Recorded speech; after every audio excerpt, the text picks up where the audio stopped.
Pan card நடைமுறையில் சில மாற்றங்களை மத்திய அரசு கொண்டு வந்திருக்கு. ஸோ அதை பற்றி தான் இந்த வீடியோவில் நம்ம பார்க்க போகிறோம். ஸோ வர்ற ஏப்ரல் 1ஆம் தேதியிலிருந்து தான் இந்த நடைமுறை அமலுக்கு வருது. ஸோ என்னென்னா, இப்போ நம்ம பேன் கார்டு அப்ளை பண்ணோன்னா நமக்கு ஆதார் கார்டு போதுமானதாக இருக்கும்.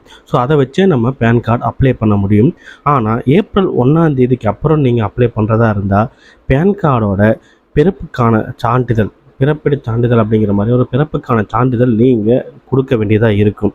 ஸோ நம்ம வங்கி பரிவர்த்தனையிலிருந்து இன்கம் டேக்ஸ்லேருந்து எல்லாத்துக்குமே பேன் கார்டு ஒரு முக்கியமான ஒரு ஆவணமாக இருக்குது. நீங்கள் 31ஆம் தேதிக்குள்ளே நீங்கள் அப்ளை பண்ணுறதா இருந்தால் ஆதார் கார்டே போதுமானது.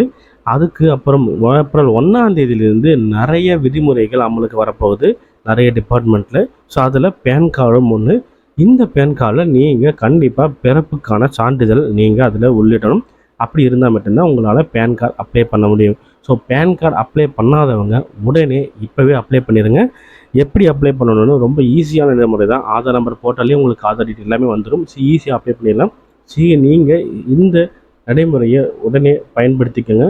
1ஆம் தேதியிலேருந்து எக்ஸ்ட்ரா ஆவணங்கள் தேவைப்படும். ஸோ அதெல்லாம் நீங்கள் கொடுத்தா தான் நீங்கள் பேன் கார்டு அப்ளை பண்ண முடியும். உடனே பேன் கார்டு எடுக்காத உங்கள் ஃப்ரெண்ட்ஸ் அண்ட் ஃபேமிலிக்கு இதை ஷேர் பண்ணுங்கள். உடனே பேன் கார்டை எடுத்துருங்க. இப்போது இதே மாதிரி அடுத்த ஒரு நல்ல ஒரு வீடியோவில் உங்களை சந்திக்கிறேன். அதுக்கு முன்னாடி நம்ம சேனல் சப்ஸ்கிரைப் பண்ணுங்கள். அடுத்தடுத்து அப்டேட்டுகளை உங்களை மீட் பண்ணுறேன். பாய்.